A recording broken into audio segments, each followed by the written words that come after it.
Hello everyone, welcome to new video. আজকের ভিডিওতে তোমাদের অ্যাডমিশন নিয়ে যত কোয়ারি আছে সেগুলো নিয়ে ডিসকাস করব। মেনলি অ্যাডমিশনের সময় কী কী ডকুমেন্টস লাগে, লিভিং সার্টিফিকেট, গ্যাপ সার্টিফিকেট লাগে কিনা, তারপরে ক্যারেক্টার সার্টিফিকেট লাগে কিনা, এইসব নিয়ে। কিন্তু তার আগে এক্ষুনি WBMCC থেকে একটা নোটিশ এলো, যেটা হচ্ছে 18/8/2025, মানে আজকেই, যে কাউন্সেলিং আবার পোস্টপোন্ড হয়ে গেছে। পোস্টপোনের আসল কারণ যেটা জানা যাচ্ছে, সেই ওবিসি নিয়েই state versus high court versus supreme কোর্টে যে ঝামেলাটা চলছে। জানি তোমরা সবাই অধৈর্য হয়ে পড়ছো, কিন্তু কিছু করার নেই, সবাইকে এখন পেশেন্স রাখতে হবে, এরকম হয়েই থাকে। ঠিক আছে, এবার চলো অ্যাডমিশনের সময় তোমাদের কী কী ডকুমেন্টস লাগবে সেটা নিয়ে ডিটেলসে ডিসকাস করা যাক। এটা মেনলি আমার কলেজ তাম্রলিপ্ত গভর্নমেন্ট মেডিকেল কলেজের চেকলিস্ট অ্যাডমিশনে 2025-26, কিন্তু ওয়েস্ট বেঙ্গলের সমস্ত গভর্নমেন্ট মেডিকেল কলেজে চেকলিস্ট অলমোস্ট 99% সেম থাকে, শুধু সিকোয়েন্সটা আলাদা থাকতে পারে। মানে যেমন এখানে 1, 2, 3, 4 যেগুলো ডকুমেন্টসগুলো রাখতে বলেছে, সেখানে হয়তো ডকুমেন্টসগুলো আলাদা, মানে 4, 5, 6, 7 থাকতে পারে। আর এই সমস্ত ডকুমেন্টস মিনিটারি, এর মধ্যে একটাও যদি ডকুমেন্টস মিসিং থাকে তাহলে অ্যাডমিশন আর পসিবল নয়। ফার্স্টে হচ্ছে professional allotment letter issued by WBMCC, যেটা তোমাদের 20 তারিখ বিকেল 4টের পর বেরোনোর কথা ছিল, কিন্তু এখন পোস্টপোন্ড হয়ে গেছে। তো কখন বের হবে জানা নেই, কিন্তু এটা ঠিক এরকম কিছুটা দেখতে। অফিসিয়াল ওয়েবসাইটে প্রোফাইল লগ ইন করে তোমরা এই অ্যালটমেন্ট লেটারটা পাবে, যেখানে তোমাদের অ্যালটেড কলেজের নাম লেখা থাকে। নেক্সট হচ্ছে ডকুমেন্টস ভেরিফিকেশন সার্টিফিকেট। তোমরা যখন ডকুমেন্টস ভেরিফিকেশন করতে গিয়েছিলে, ডকুমেন্টস ভেরিফিকেশন করার পর তোমাদেরকে একটা প্রিন্ট আউট দেওয়া হয়েছিল, ওখানে লেখা ছিল ভেরিফাইড। আর অনেকের ক্ষেত্রে লেখাটা আসেনি, পরে মেল এসেছে, তো ওখানে ভেরিফাই অথরিটির সাইন থাকলেই হবে। নেক্সট হচ্ছে ক্যান্ডিডেট প্রোফাইল লেটার। তোমরা যখন রেজিস্ট্রেশন করেছিলে তোমাদের নামে একটা প্রোফাইল লেটার জেনারেট হয়েছিল, যেখানে তোমার সমস্ত ডিটেলস দেওয়া ছিল, তো সেই লেটারটা নিয়ে যেতে হবে। এর সঙ্গে তোমরা যে রেজিস্ট্রেশনের সময় ফিজটা পেমেন্ট করেছিলে, তার ফিজ রিসিপ্টটাও নিয়ে যেতে হবে। এটা যদি প্রোফাইল লেটারের সাথে একসাথে অ্যাটাচ থাকে তাহলে সেটা নিয়ে কোনো অসুবিধে নেই, যদি আলাদা করে থাকে তাহলে আলাদা করে প্রিন্ট করে নিয়ে যাবে। নেক্সট হচ্ছে নিটের অ্যাডমিট কার্ড আর র্যাঙ্ক কার্ড, ওর সাথে এজ প্রুফ। আর এজ প্রুফ হিসেবে তুমি কী কী দেখাতে পারো, ক্লাস 10-এর পাসিং সার্টিফিকেট, নাহলে অ্যাডমিট, নাহলে বার্থ সার্টিফিকেট, তোমরা যে কোনো একটা দেখাতে পারো। আসলে ওরা এখানে মেনলি দেখে কি তোমার বার্থ ডেট 1/1/2009 আগে হয়েছে কিনা।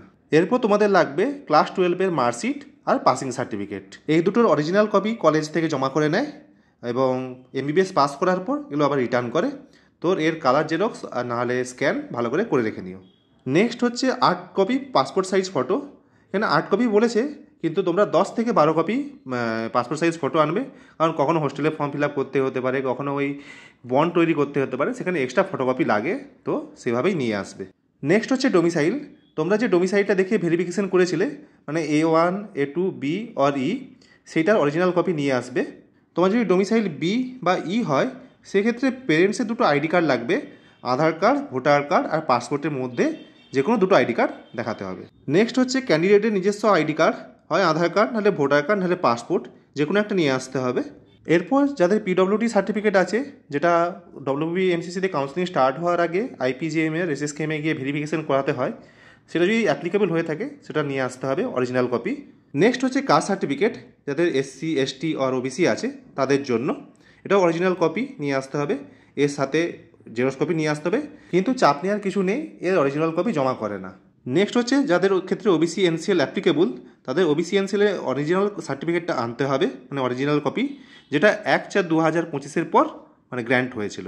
নেক্সট হচ্ছে EWS সার্টিফিকেট, যাদের ক্ষেত্রে EWS অ্যাপ্লিকেবল তাদেরই লাগবে এটা, আর অরিজিনাল কপি নিয়ে আসতে হবে। তো এখনও অবধি যে সমস্ত ডকুমেন্টসগুলো আমি বললাম সেগুলো তোমাদের কাছে অলরেডি আছে, কিন্তু কলেজ অ্যালটমেন্ট হওয়ার পর যে মেন ডকুমেন্টসটা তোমাদের তৈরি করতে হবে সেটা হচ্ছে এই বন্ড পেপার। বন্ড পেপারের ফরম্যাটটা অলরেডি WBMCCর ওয়েবসাইটে আপলোড আছে, তাহলে আমার টেলিগ্রাম গ্রুপেও আছে, ওখান থেকে দেখে নিতে পারো। আর এই ফরম্যাটটা সমস্ত গভর্নমেন্ট মেডিকেল কলেজের জন্যই অ্যাপ্লিকেবল, শুধু কলেজের নামটা চেঞ্জ হবে, বাকিটা সেমই থাকে। তোমরা যদি আগে থেকেই অ্যাডভোকেটের সাথে কথা বলে রাখতে পারো তাহলে তো আরও সুবিধে হয়, কারণ যেদিন রেজাল্ট বেরোবে তার পরের দিন যে তোমাকে এই বন্ডটা রেডি করতে হবে, এই বন্ডটা নিয়ে যেয়ে তোমাকে অ্যাডমিশন হতে হবে। উইথাউট এই বন্ডটা কোনো অ্যাডমিশন সম্ভব নয়।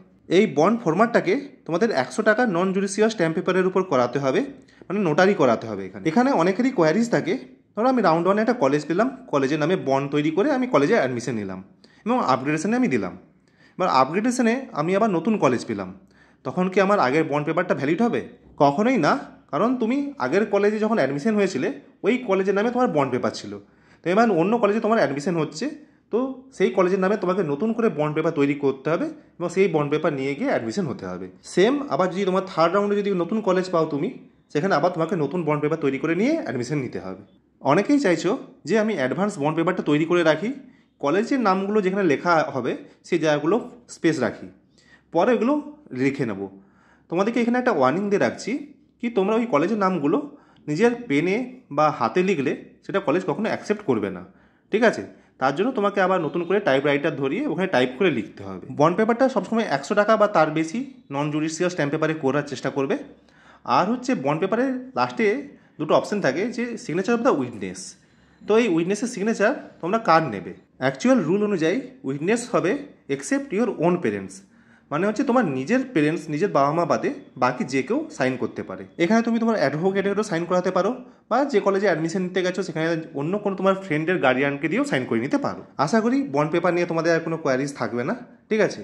এরপরে যদি কোয়ারিজ থাকে তুমি হোয়াটসঅ্যাপ চ্যানেল বা টেলিগ্রাম গ্রুপে আমাকে জিজ্ঞেস করতে পারো। নেক্সট একটা স্টার দিয়ে লেখা আছে কি candidate without original certificates or document shall not be allowed to take admission, মানে তোমাদেরকে সব অরিজিনাল ডকুমেন্টস নিয়ে আসতে হবে। নেক্সট পয়েন্টে লেখা আছে ধরো তুমি এখানে অ্যাডমিশন হওয়ার আগে কোনো কলেজে অ্যাডমিশন নিয়েছিলে আর সেখানে তোমার অরিজিনাল ডকুমেন্টসগুলো সব জমা করে নিয়েছে আর তার পরিবর্তে একটা রিসিপ্ট দিয়েছিল তোমাকে। এবার সেই রিসিপ্ট নিয়ে তুমি যদি এই কলেজে এসে অ্যাডমিশন দেখাও যে আমার রিসিপ্ট তো এই কলেজে জমা আছে, আমি নিয়ে আসতে পারিনি, সেক্ষেত্রে কিন্তু তোমার অ্যাডমিশন হবে না।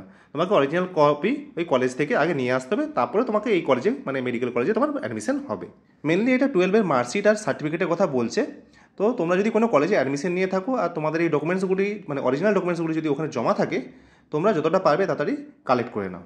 নেক্সট বলেছে যে এই যতগুলো ডকুমেন্টস, যে 18টা ডকুমেন্টসের কথা বললাম অ্যাডমিশনের সময় তোমার লাগবে, সবের অরিজিনাল কপি আর এক কপি করে মানে এক সেট করে জেরক্স কপি তোমাদেরকে নিয়ে আসতে হবে। এবার জেরক্স কপিগুলোতে তোমাদের সেলফ অ্যাটাস্টেড থাকা চাই। এরপরে হচ্ছে অনেকের অনেক কোয়ারিজ থাকে যে গ্যাপ সার্টিফিকেট, ট্রান্সফার সার্টিফিকেট বা হচ্ছে টিসি সার্টিফিকেট বা স্কুল লিভিং সার্টিফিকেট আর ক্যারেক্টার সার্টিফিকেট নিয়ে এগুলো কখন লাগে? গভর্নমেন্ট কলেজগুলোতে অ্যাডমিশনের সময় এইসব জিনিসগুলো এখন লাগে না, এগুলো জেনারেলি লাগে 2 থেকে 3 মাস পরে যখন তোমার ইউনিভার্সিটিতে রেজিস্ট্রেশন হবে তখন। তাও অনেক কলেজ এগুলো চেয়ে বসে, তো সেক্ষেত্রে তোমরা এই যে কী কী চেকলিস্ট লাগবে তোমরা যে যা কলেজের অফিসিয়াল ওয়েবসাইটে যাও, ওখানে স্টুডেন্ট সেকশন থেকে চেক করো, তো ওখানে যদি ওরা আপলোড করে দেয় তাহলে তোমাদেরই সুবিধা, কিন্তু মেনলি লাগে না। তো আজকের ভিডিও এখানেই শেষ করছি। আর যদি কোনো কোয়ারিজ থাকে আমাকে টেলিগ্রাম গ্রুপ বা হোয়াটসঅ্যাপ চ্যানেলে জিজ্ঞেস করতে পারো।